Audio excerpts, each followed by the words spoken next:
In this video, we are going to take a look at a few different types of stairs in order to figure out which one of them will take up the least amount of space in your building floor plan design or remodeling project or even your new home. So let's go ahead and get started. Basically, what we have are the same stairs with the same dimensions for the landing, if it can be, and for the steps and the risers. And instead of going over the stairs here, let's go ahead and zoom in on each one. And here we have a set of stairs with 7 steps going up to a landing and then 7 steps going up to the floor above. And of course, we can see that the landing is flat. However, that will not be the case in the next 2 stairs where we have a step up in the landing. And the extra step can be subtracted from either the bottom or the top. So here we have 6 steps going up to a landing. Here's our 7th step, and then 7 steps going up. And of course, another view of it here. Our step up in the landing, 1 single step in both of these. And both of these will end up occupying the same amount of floor space. And here are the dimensions if you want to go over them. Next up, let's take a look at a winder stairway. Now, this is a U-shaped winder stairway, and this one here would be approved by most building codes, whereas this one over here might not be. And I don't want to say that it's not approved in your area, but you would need to actually check that out to see if you could use it. And I wouldn't suggest using it because this one here is going to be a little safer, because it's going to provide you with more surface area on the inside of the stairway, which is where most people are going to be walking. However, again, I will leave that up to you whether you use this one or this one, but you can see here where the step is going to be a little narrower. And of course, the dimensions for both of these stairs. Next up, let's take a look at the L-shaped stairs, where we have a winder stairway like this, one with a narrower step, and then one that goes up to a landing and then up to the floor. Next up, let's take a look at the stairs. Here we have the winder with the larger steps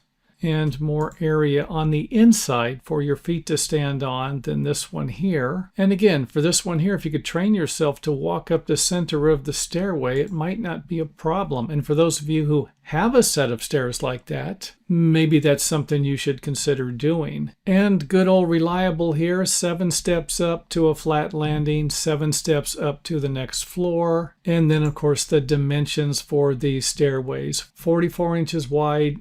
Each one of the stair steps is going to be 11 inches in depth. And these landings here, this one here is going to be 44 inches. This one here is going to be 44 inches in both directions. And now let's take a look at the winder stairway. The dimensions here are going to be a little larger. For example, we're going to have 44 inches here, 3'8", and another 10 3/8 inches in width. So this one here is going to be a little bit larger than this one here by 10 3/8 inches in both directions. And hopefully I didn't lose anybody here. And if you can't for some reason see these dimensions, let me know. I can always put some pictures together and put them on the website. And next up, let's go ahead and take a look at each one of them, and I will provide you with the square footage of the area that each one of them will be taking up and list them from largest to smallest. And this one comes at 73.94 square feet. Next up on the list at 70.58 square feet will be both of these. And you can see where we're just simply subtracting this amount here from the first stairway.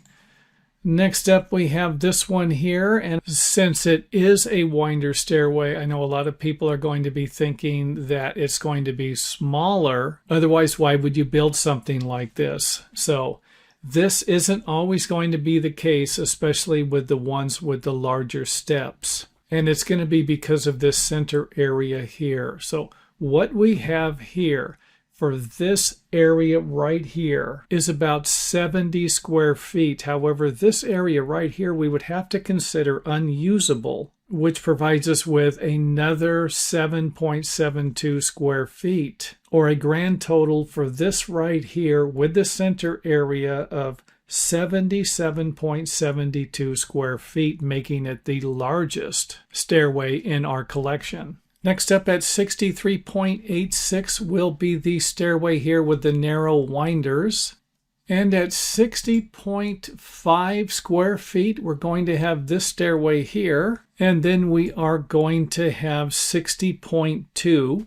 And the winner at a grand total of 53.78 square feet will be this one here. And again, you would need to check with your local building department to see if you could build this one. And let's not forget that I have 11-inch treads and 7-inch risers. You could always reduce the size of the tread and increase the riser height if possible to start eliminating steps. However, the end result is probably going to be the same. If I take one step off of each stairway here, I'm probably going to end up with the same results. This video was inspired by another video I watched where someone had used a 2x8 regular construction standard lumber for a riser, and it looked like they created some heavy-duty stairway. This thing looked like you could drive a truck up it, and I don't know if I would want to do that. And hopefully by the time you're done watching the video, you will understand why. So let's go ahead and get started. This is a standard stairway. I built a whole bunch of these, 3 stringers, 3-foot wide set of stairs, 3/4 inch plywood. And when I first started, we used 5/8 of an inch plywood. So let's go ahead and take the tread off, riser there, and take a look at it from the side. Everything's nice and straight, right? The lumber hasn't shrank, or if it has, you got lucky and everything hasn't moved. Now remember, plywood's probably not going to shrink or expand much, especially if it's not getting a lot of water. But lumber, conventional lumber, Douglas fir, it can shrink, and I've seen it happen quite often. When it does shrink, and you can put all the adhesive you want and glue on here, if it shrinks, it could actually separate. Depends on how much it would shrink. So this is one of the biggest problems with conventionally framed lumber and plywood. We have a material that's not going to move much, and then one that actually could, especially if it's not really dry. So let's go ahead and put the 2x risers on here and 3/4 inch treads. Let's go ahead and remove them. Take a look at what it would look like there. Everything's nice and straight. Again, perfect, great. So if it stayed like this, I don't think you would have a problem. However, if it looks something like this, and we all know that lumber bows, and it twists, and of course it cups too. And of course, with a combination of this material shrinking and this material shrinking, the stringers and the risers, you could end up with some wider variations. And of course, something like this could create a problem. This one here, if it shrank even more, this gap could be even taller. Now, if you glued and screwed and nailed all of this stuff together, would it do something like this? It could. And that's my point. I don't think you're going to be able to build a heavy-duty stairway. You're not going to be able to build some monster stairway that's not ever going to squeak. You're just going to be reducing the possibilities of them squeaking. And by having 2 materials that move and one that doesn't, then you could end up with kind of like wasting your money installing the heavy-duty risers. And of course, that's the main point here. If you are going to do something like this, you want to make a heavy-duty stairway, then why not just use 1 1/8" plywood for your risers and your treads? An 1 1/8" plywood, even I've seen this happen. I've seen the lumber shrink on these a little bit. I've seen them separate from the glue. And I'm not saying it would separate from all adhesives, but we used to use a lot of construction subfloor adhesive, which was a glue that was real brittle when it dried. And, you know, what I'd be suggesting is that you glue the top of the riser, glue the stringers, top of the stringers, and then glue the back of the tread or the front of the riser down here at the bottom, and then install your tread and then simply nail it to the stringers. I don't think you would need to nail it to the plywood because the plywood's, like I said, it's not going to move much. So I'm not going to give you an opportunity to squeak there, but it could over here.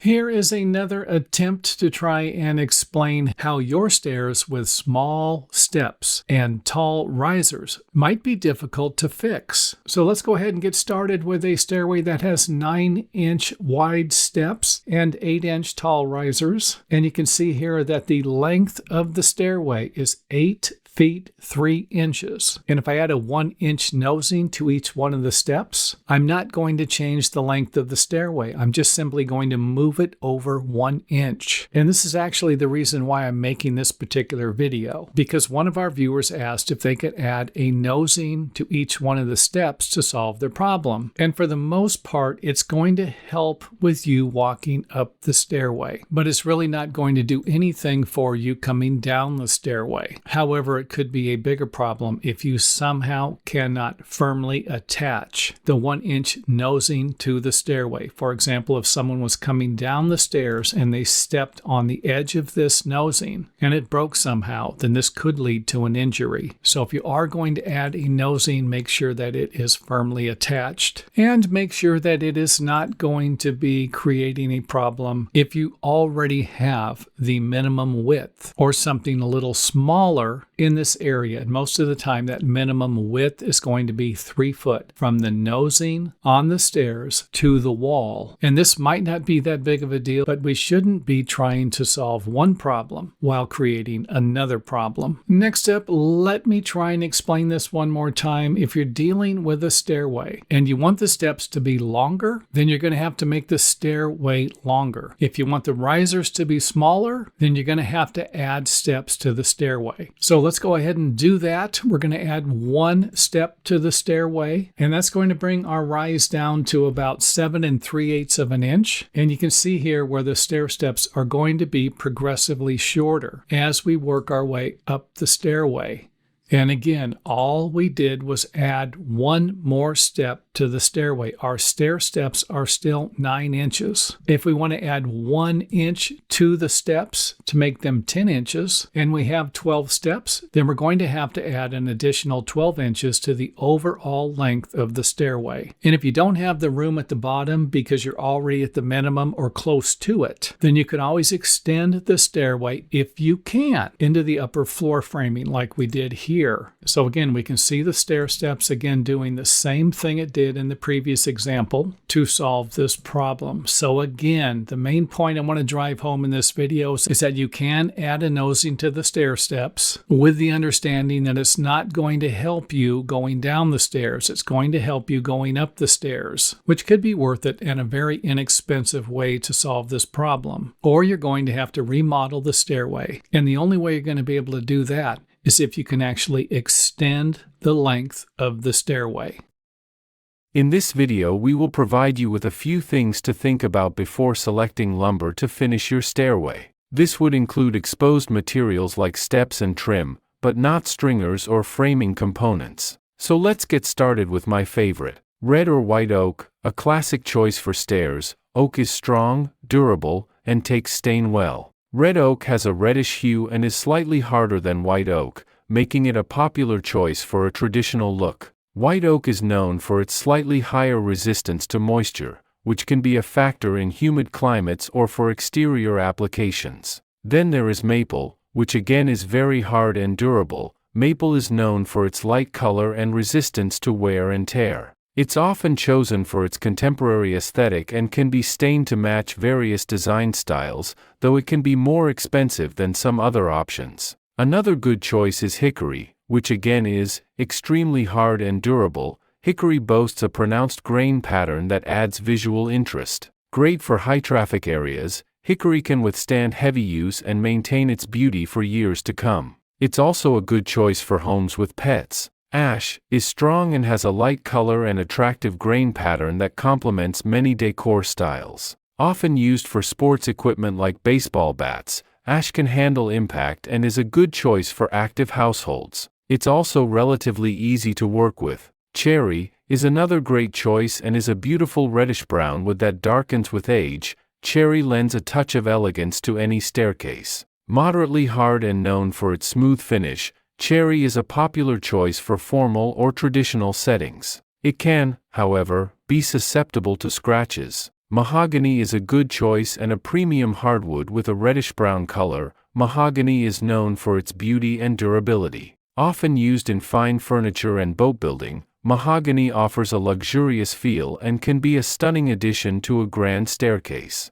It's important to source mahogany from sustainable forests. And last on my list for hardwoods is walnut, that is prized for its rich dark brown color and beautiful grain. Can be quite expensive, but its timeless beauty and durability make it a worthwhile investment for those seeking a high-end look. Walnut is often used in furniture making as well. Now, as far as softwood goes, yellow pine is a more affordable softwood option. It is readily available but can dent more easily than hardwoods. Often used for painted stairs, it provides a cost-effective solution while still offering a sturdy structure. It's important to use high-quality paint to protect the wood and enhance its durability. Other factors to consider before making your selection will be durability and how much traffic will the stairs get. Consider the number of people in your household and their activity levels. If you have children or pets, you'll want to choose a more durable wood that can withstand the wear and tear of daily use.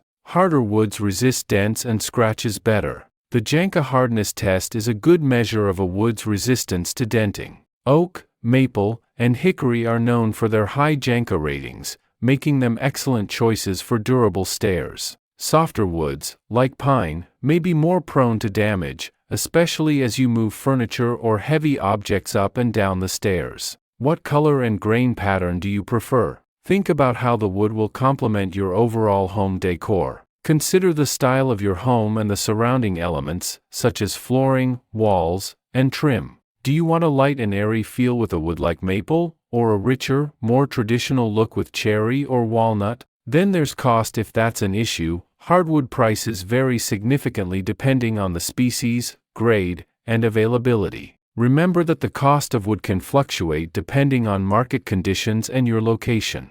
Proper acclimation involves allowing the wood to adjust to the temperature and humidity of its environment before installation. This helps to minimize movement and prevent issues like warping or cracking. Another thing to consider is strategically using cheaper lumber for trim or risers, as these areas aren't exposed to as much wear and tear as the steps or the grippable parts of the handrailing. I also recommend visiting a local lumberyard to see and feel the wood options in person.